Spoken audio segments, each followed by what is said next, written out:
नमस्कार शेतकरी मित्रांनो, शेतकऱ्यांसाठी मोठी व आनंदाची बातमी ती म्हणजे कृषी समृद्धी योजनेचे 1278 कोटी रुपये हे मंजूर झालेले आहेत। तर शेतकरी बांधवांनो, ही काय संपूर्ण माहिती आता आपण सविस्तर बघणार आहोत। शेतकरी बांधवांनो, तुमच्यासाठी सुद्धा अत्यंत महत्त्वाची आणि आनंदाची बातमी ही घेऊन आलेलो आहोत। कारण शेतकऱ्यांसाठी महत्त्वाची म्हणजे कृषी समृद्धी जी योजना आहे त्या योजनेमार्फत ज्या सुविधा असतात त्या सुविधांमध्ये कोणत्या सुविधांचा समावेश होतो आणि त्या सुविधांसाठी 1278 कोटी रुपये जे थकीत होते ते मंजूर करण्यात आलेले आहे। तर शेतकरी बांधवांनो, काय हा संपूर्ण विषय आपण A to Z या व्हिडिओच्या माध्यमातून जाणून घेणार आहोत। तत्पूर्वी शेतकरी बांधवांनो, तुम्ही जर आपल्या चॅनलवर नवीन आला असाल तर चॅनलला एक लाईक, शेअर आणि सबस्क्राईब करायला विसरू नका। कारण शेती संबंधी असो किंवा कोणतीही महत्त्वाची बातमी आम्ही तुमच्यापर्यंत पोहोचवण्याचा प्रयत्न करत असतो। तर शेतकरी बांधवांनो, चला तर आता आपण आपल्या व्हिडिओला सुरुवात करूया। तर शेतकरी बांधवांनो, बहुचर्चित कृषी समृद्धी योजनेच्या अनुदान वाटपाला आता अखेर मुहूर्त मिळालेला आहे। जे इतक्या दिवसापासून पेंडिंग पडलेलं जे काम होतं शेतकरी बांधवांनो, त्याला आता पुन्हा एकदा मुहूर्त मिळालेला आहे। जर आपण बघितलं तर राज्य शासनाच्या योजनेसाठी 2000 कोटी रुपयाचा निधी मंजूर केला असून त्यापैकी जर आपण विचार केला तर 1278 कोटी रुपये शेतकऱ्यांच्या प्रलंबित अनुदान वितरित करण्यासाठी वापरायचे निश्चित सुद्धा करण्यात आलेले आहे। जो 2000 कोटी रुपयाचा निधी होता त्यापैकी 1278 कोटी रुपयाचा जो निधी आहे जो शेतकऱ्यांचा प्रलंबित होता तो अनुदान वाटपाला आता सुद्धा मंजुरी मिळालेली आहे आणि तो डायरेक्ट आधी वाटप केला जाणार आहे शेतकरी बांधवांनो। त्यामुळे दीर्घकाल अनुदानाचे जे प्रतिशत असलेल्या शेतकऱ्यांना आता मोठा असा दिलासा सुद्धा मिळालेला आहे। जर आपण बघितलं तर राज्य सरकारने कृषी समृद्धी योजना जाहीर करताना दरवर्षी 5000 कोटी रुपये अशी 5 वर्षात जर आपण विचार केला तर 25000 कोटी रुपयाची तरतूद करण्याची घोषणा केलेली होती। यामध्ये जर आपण प्रामुख्याने बघितलं तर कशा समावेश होतो ते म्हणजे सूक्ष्म सिंचन, अवजारे बँका, मूल्य साखळी विकास, जैविक व नैसर्गिक शेती, त्याचप्रमाणे साठवणूक आणि अन्न प्रक्रिया यासारख्या घटकांसाठी हा निधी वापरला जाणार आहे। तुम्ही बघू शकता, जर आपण बघितलं तर सूक्ष्म सिंचन, आपण जे सिंचन करतो शेतकऱ्यांच्या शेतामध्ये त्यासाठी सुद्धा हा निधी वापरला जाणार आहे।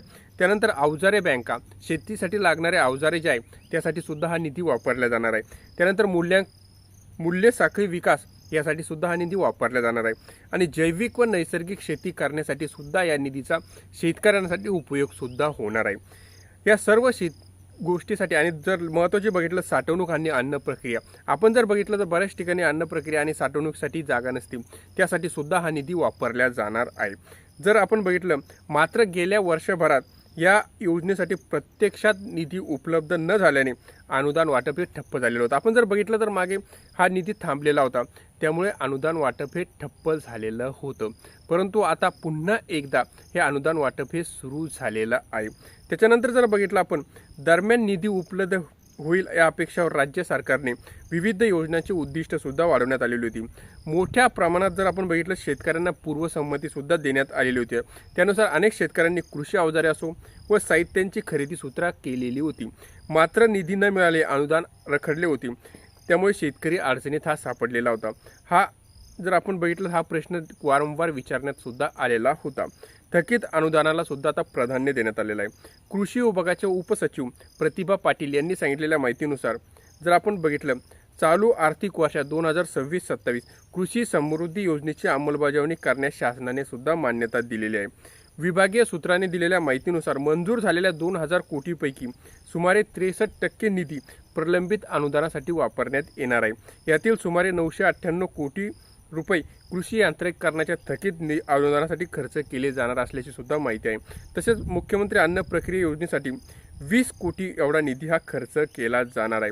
संशोधनाला सुद्धा चालना मिळणार असल्याची सुद्धा माहिती समोर येत आहे। कृषी समृद्धी योजनेतून राज्यातील कृषी विभागाचे संशोधन प्रकल्पासाठी निधीची तरतूद करण्यात आलेली आहे।